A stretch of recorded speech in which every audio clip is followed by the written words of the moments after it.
Shalom Bapak Ibu Saudara sekalian yang dikasihi oleh Yesus Kristus. Bersyukur kita dapat beribadah kembali dan kita telah memuji memuliakan Tuhan. Tiba saatnya sekarang kita akan mendengarkan khotbah yang terambil dari Ibrani pasal 6 ayat 11 sampai 20, bertemakan masa depan yang penuh pengharapan. Sebelumnya mari kita berdoa. Tuhan, kami ingin Roh Kudus menolong memimpin kami ketika kami membaca, merenungkan, memikirkan, bahkan melakukan firman. Tolonglah hamba-Mu dan semua jemaat-Mu yang mendengar. Dalam Yesus Kristus firman hidup itu kami berdoa. Ibrani 6 ayat 11 sampai 20 tertulis demikian. Tapi kami ingin supaya kamu masing-masing menunjukkan kesungguhan yang sama untuk menjadikan pengharapanmu suatu milik yang pasti sampai pada akhirnya. Agar kamu jangan menjadi lamban, tetapi menjadi penurut-penurut mereka yang oleh iman dan kesabaran mendapat bagian dalam apa yang dijanjikan Allah. Sebab ketika Allah memberikan janjinya kepada Abraham, ia bersumpah demi dirinya sendiri, karena tidak ada yang lebih tinggi daripadanya. Katanya, sesungguhnya aku akan memberkati engkau berlimpah-limpah dan akan membuat engkau sangat banyak. Abraham menanti dengan sabar, dengan demikian ia memperoleh apa yang dijanjikan kepadanya. Sebab manusia bersumpah demi orang yang lebih tinggi, dan sumpah itu menjadi suatu pengokohan baginya yang mengakhiri segala bantahan. Karena itu untuk lebih meyakinkan mereka yang berhak menerima janji itu akan kepastian putusannya, Allah telah mengikat dirinya dengan sumpah.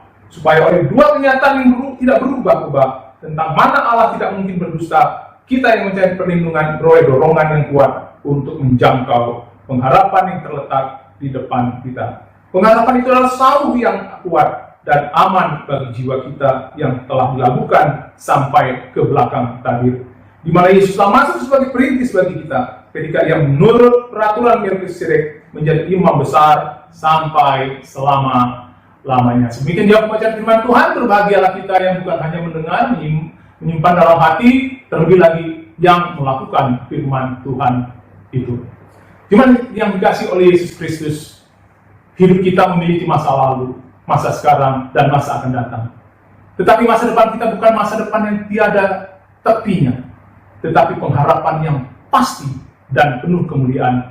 Karena apa? Karena berdasarkan janji yang Yesus telah berikan kepada kita. Cuma sekali yang dikasih oleh Yesus Kristus, ada beberapa pendapat dari orang-orang terkenal, seperti Desmond Tutu mengatakan tentang pengharapan memampukan kita melihat terang meskipun keseluruhannya gelap. Billy Graham mengatakan, kasih karunia Allah dan anugerahnya memberi saya pengharapan dan untuk dunia ini juga.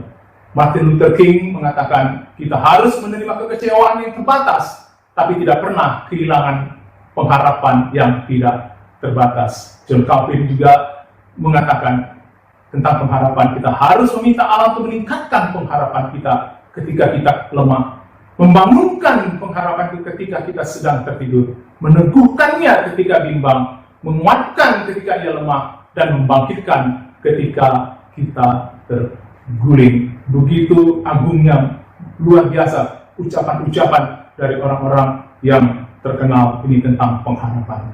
Latar belakang ayat 11-20 bacaan kita tadi, tujuan umumnya untuk mendorong jemaat agar teguh dan tidak murtad dan tidak tertipu oleh dosa, sehingga mereka tegar hati untuk tidak menerima akan kebenaran pengharapan Allah di masa depan, supaya mereka tidak gagal untuk masuk ke tempat perhentiannya.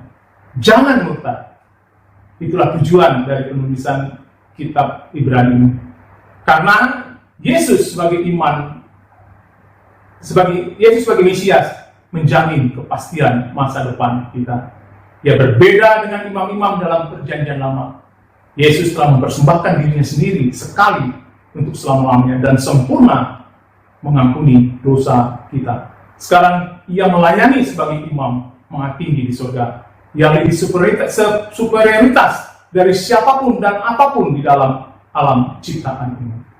Bapak Ibu Saudara sekalian, pasal 6 ayat 11-20, penulis Ibrani ingin mendorong, mengajarkan tentang pengharapan dan janji yang dapat dipercaya melalui iman di dalam Yesus Kristus. Mengapa penting Bapak Ibu Saudara sekalian pengharapan masa depan untuk kita mengerti dan mengetahuinya? Tapi sebelumnya, saya memberikan satu cerita Mungkin kita pernah mendengar seorang ateis terkenal namanya Jean-Paul Sartre. Beberapa bulan sebelum kematiannya, ia mengatakan bahwa dia sangat kuat melawan perasaan keputusasaannya. Dan dia berkata kepada dirinya sendiri, aku akan mati di dalam pengharapan. Namun di dalam kesedihan yang mendalam, ia menambahkan, tetapi pengharapan itu membutuhkan suatu fondasi. Pengharapan itu membutuhkan suatu fondasi. Orang ateis seperti Jean-Paul Sartre ini menyadari betapa pentingnya fondasi pengharapan itu. Apakah fondasi yang kuat dalam pengharapan kita? Yesus Kristus, Tuhan kita. Pertama, Bapak Saudara sekalian, kita harus memahami dan mengerti, mengetahui pengharapan pasti itu apa. Ayat 11 dan 12, pengharapan itu memiliki kepastian, memiliki dasar yang menjadi jaminan keselamatan yang final, yang Allah sendiri penjaminnya. Sebab itu kita tidak boleh malas atau lamban memerduakan berkat keselamatan yang telah dianugerahkan oleh Allah yang akan kita nikmati kesempurnaannya nanti. Sebaliknya semakin bertambah teguh berharap kepadanya, semakin tekun dan sabar sampai akhir hidup kita. Sebab sebelum kita sudah ada teladan-teladan hidup orang beriman yang penuh penderitaan menantikan pengharapan yang menuntut keyakinan iman yang teguh. Ayat 22 mengatakan, marilah kita teguh berpegang pada pengakuan tentang pengharapan kita, sebab Ia yang menjanjikan setia. Di dalam ayat 18c itu, pengharapan yang mulia ini terletak di hadapan kita, atau ditempatkan di hadapan kita. Ini berarti pengharapan kita bukan pengharapan yang kosong. Mengapa? Karena pengharapan itu karunia objektif yang Allah berikan kepada umatnya melalui Yesus Tuhan kita. Pengharapan masa depan bukan berasal dari manusia, melainkan mutlak anugerah Allah. Isi pengharapan itu adalah keselamatan yang kita terima sekarang, dan yang akan juga kita nikmati kesempurnaannya di masa yang akan datang. Pengharapan keselamatan itu, Bapak Ibu sekalian, terus-menerus, tidak pernah berubah dan tidak pernah berhenti. Pengharapan itu sifatnya kekal. Pengharapan yang kita harapkan penuh dengan kemuliaan. Dan Allah tidak pernah berdusta. Allah itu setia terhadap apa yang Ia telah janjikan. Berikutnya Bapak Ibu Saudara sekalian, di dalam ayat 19, pengharapan adalah jangkar atau sauh kehidupan kita. Jangkar menggambarkan keamanan, keteguhan, dan stabilitas. Jangkar menjaga sebuah kapal ketika ada gelombang menghantamnya dan angin yang meniup kencang. Tetap aman selama jangkar itu kokoh. Kapal itu tidak mungkin akan karam. Demikian juga pengharapan oleh janjinya, seperti jangkar yang memberi keamanan dan stabilitas ke dalam jiwa kita. Bapak Ibu Saudara, gambaran yang kedua menyinggung tentang tabut Tuhan, di mana dibagi tabut Tuhan ke dua ruang tempat kudus dan ruang maha kudus. Tapi di dalam Ibrani tidak disinggung apa yang ada di dalam ruang maha kudus itu. Karena penulis Ibrani ingin membawa kita langsung kepada Allah yang duduk di atas tahta kemuliaannya, dan Kristus, Imam Maha Agung, berada di sana, di sebelah kanan Allah Bapa. Dari sini kita diajarkan tentang pengharapan kita terletak pada Allah sendiri yang duduk di atas tahtanya, dan Kristus sebagai Imam Maha Tinggi kita. Karena itu Bapak Ibu Saudara sekalian, pengharapan itu mengikat kita serta memberikan kita kepastian jalan masuk kepada Bapa yang dengan bersekutu melalui doa dan penyembahan kepadanya. Ibrani 10:20 mengatakan, karena Ia telah membuka jalan yang baru dalam hidup bagi kita melalui tabir, yaitu dirinya sendiri. Di dalam ayat 20 Bapak Ibu kita membaca Yesus itu sebagai perintis. Artinya untuk memperkuat jaminan pengharapan kita. Sebagai perintis, Yesus mendahului kita naik ke surga, mempersiapkan tempat bagi kita. Yohanes 14 ayat 2 dan 3. Membuat kita ikut serta, sehingga membuat kita dapat ikut serta mendapat kemuliaannya. Dia pergi ke surga menjadi Imam Maha Tinggi, perantara dan pembela kita. Inilah pengharapan yang Tuhan memberikan kepada kita, pengharapan yang pasti. Yang berikutnya Bapak Ibu Saudara, yang kedua, janji Allah kepada kita, ayat 13 sampai 17. Dalam perikop Ibrani 11 sampai 20, janji dan pengharapan saling terkait. Dapat kita katakan dengan adanya janji maka muncul pengharapan dan iman. Sedangkan pengharapan tanpa janji Allah berjalan dalam kegelapan, berjalan tanpa arah tujuan yang pasti. Oleh karena itu penulis mendorong orang Kristen dan kita untuk meniru teladan orang-orang beriman dalam PL.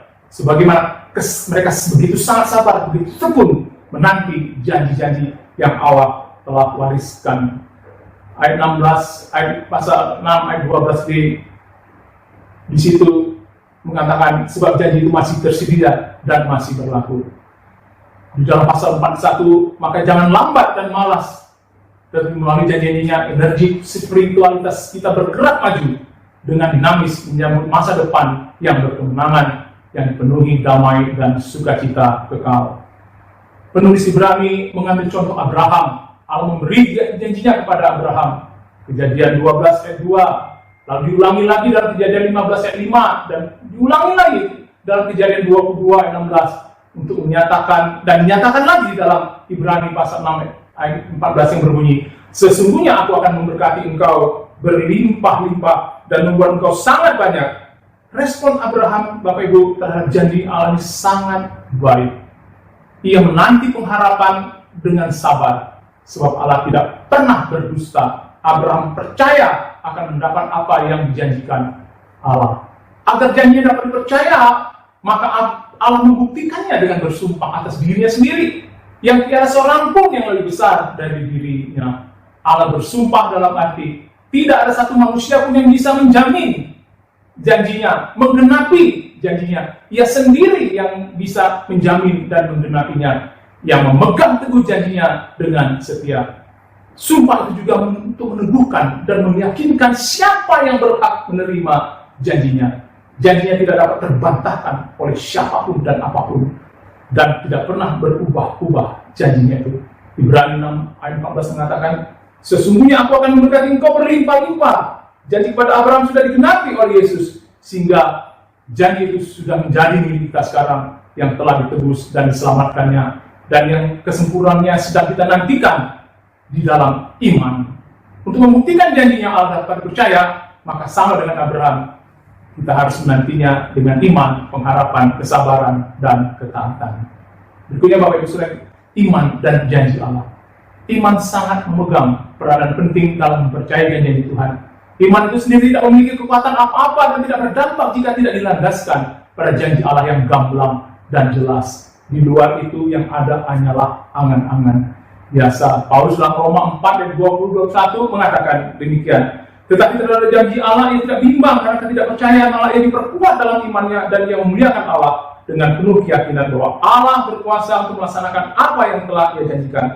Dalam konteks penantian Abraham ini akan janji Allah untuk mendapatkan Ishak, di mana anggota tubuhnya sudah melemah karena tua, Sarah sudah sangat usia yang tidak mungkin lagi hamil dan melahirkan anak. Tetapi terhadap janji Allah, iman mereka tidak lemah, tidak bimbang, bahkan imannya bertambah kuat dan bahkan dapat memuliakan Allah.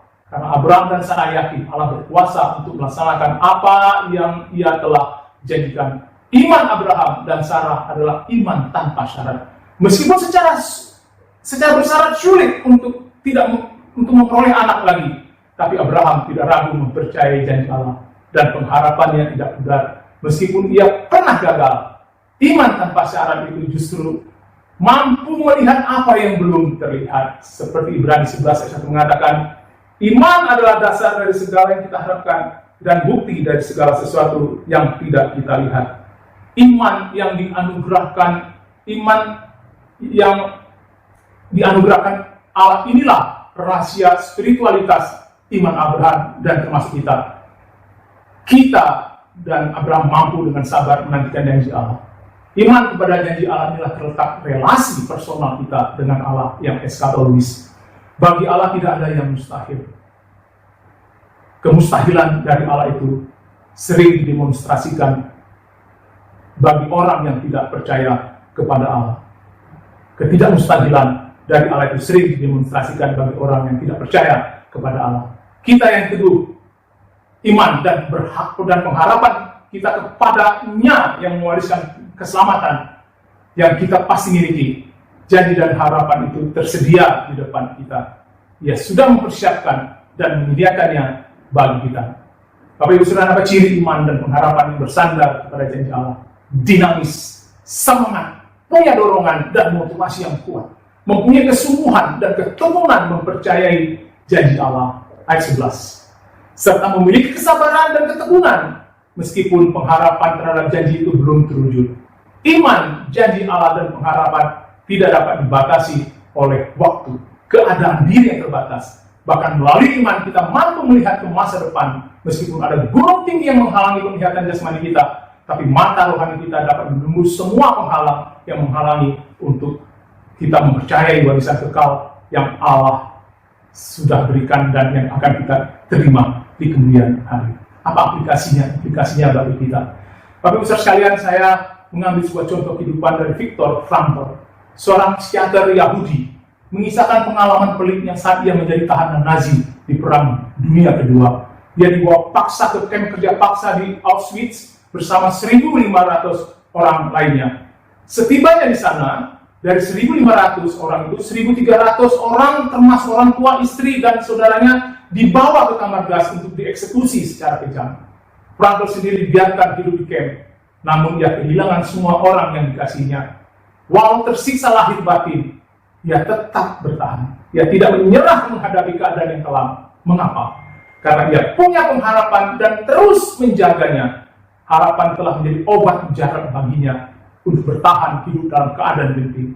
Harapan meyakinkan dirinya bahwa yang terbaik pasti akan datang. Ini sesuai dengan Ibrani 10:3. Marilah kita berharap pada pengakuan tentang pengharapan kita, sebab Ia yang menjanjikannya setia. Roma 8:2, tapi jika kita mengharapkan apa yang tidak kita lihat, kita menantikannya dengan tekun.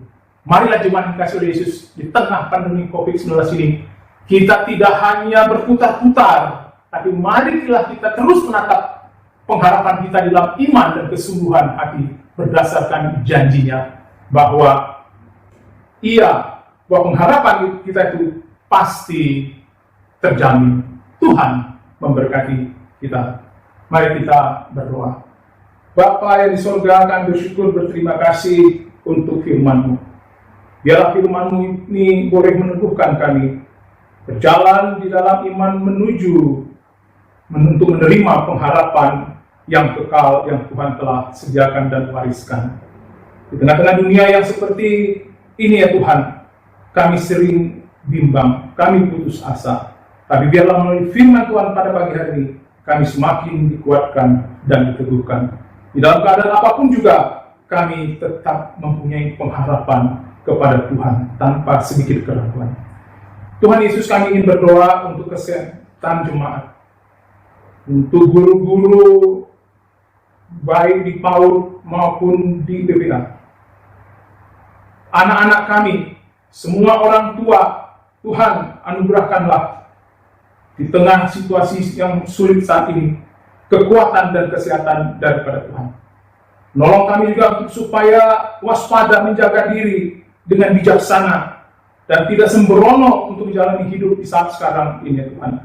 Supaya kami tidak tertularkan oleh virus yang mematikan ini, yang menyusahkan hidup ini. Tuhan, kami berdoa untuk anak-anak kami yang belajar melalui diri. Tuhan, suatu situasi yang tidak pernah hamba-Mu dan kami semua alami, tapi hari ini sudah beberapa bulan kami menjalaninya, terutama anak-anak kami yang sekolah. Tuhan, berilah pertolongan, baik guru maupun juga anak-anak kami, maupun orang tua yang membimbing mereka di rumah masing-masing. Tuhan, berikan kekuatan dan ketidakputusasaan di dalam kami melalui suatu suasana yang ini, Tuhan. Kami berdoa juga untuk rencana pembukaan ibadah tanggal 16 bulan 8 nanti. Kami mohon pertolongan Tuhan, kehadiran Tuhan, campur tangan Tuhan. Kami sudah mempersiapkan segala sesuatunya ya Tuhan. Mohon ketika kami membuka ibadah kami, Tuhan yang menjaga, melindungi. Engkau hadir memberkati ibadah pembuka di tanggal 16 bulan 8. Kami berdoa untuk PPA Misi Alifia pada tanggal 1 nanti genap usia 12 tahun. Kami bersyukur, berterima kasih untuk pimpinan dan pertolongan Tuhan. Terima kasih Tuhan Yesus untuk kerjasama dengan semua pihak. Dan kami berdoa untuk para mentor, tutor, dan serta anak didik di PPA. supaya disertai, ditolong, diberkati, dan berikan kami kasih cinta di dalam pelayanan. Kami berdoa orang tua supaya juga bekerja sama untuk membawa anak mereka dibina dan dididik di dalam kebenaran Tuhan. Kami berdoa ya Tuhan untuk yang ulang tahun Christina Anggreni tanggal 27 bulan 7, Adik Evelyn tanggal 27 Juli, Bapak Lewi tanggal 28 Juli. Bapa di surga, mohon penyertaan Tuhan kepada mereka di tahun-tahun yang akan datang. Di tengah-tengah situasi yang sekarang ini Tuhan, kiranya Engkau mencukupkan apa yang menjadi kebutuhan mereka. Rencana-rencana hidup mereka di depan ini, biarlah di dalam penyerahan hidup mereka kepada Tuhan. Biarlah mereka bersyukur karena mereka adalah anak Tuhan. Mereka telah menerima keselamatan dan hidup kekal. Kalau melihat ke belakang bagaimana Tuhan telah memelihara, itu membuat mereka yang ulang tahun semakin mendekatkan hidup dengan Tuhan, mempercayakan hidup dengan Tuhan. Terakhir Bapak di surga, kami ingin berdoa untuk bangsa dan negara di dalam menangani konflik yang tidak mudah ini, yang sudah berbulan-bulan tidak terselesaikan. Kami mohon pertolongan Tuhan. Kalau kami mohon Tuhan, biarlah Engkau mengenyahkan virus ini, supaya kehidupan anak-anak Tuhan boleh berjalan dengan normal. Kami berdoa untuk peran serta masyarakat di dalam menangani masalah ini pun juga kiranya sungguh-sungguh terlihat jelas ya Tuhan, dapat menuruti semua aturan-aturan yang telah diatur oleh pemerintah. Kami berdoa untuk kesatuan negara kami ini, supaya sungguh tetap Engkau yang menganugerahkan tetap kesatuan negara ini. Begitu banyak ancaman-ancaman, tapi kami percaya pertolongan Tuhan terhadap negara kami pasti Tuhan wujudkan dan tolong. Inilah doa sembahyang kami yang telah kami panjatkan di dalam nama Yesus yang telah mengajar kami berdoa. Bapa kami di surga, dikuduskanlah namamu, datanglah kerajaanmu, jadilah kehendakmu di bumi seperti di surga. Berikanlah kami pada hari ini makanan kami yang secukupnya, dan ampunilah kami akan kesalahan kami, seperti kami juga mengampuni orang yang bersalah kepada kami. Dan janganlah membawa kami ke dalam pencobaan, tetapi lepaskanlah kami daripada yang jahat, karena Engkau-lah yang punya kerajaan dan kuasa dan kemuliaan sampai selama-lamanya. Amin. Tuhan memberkati kita semua. Haleluya.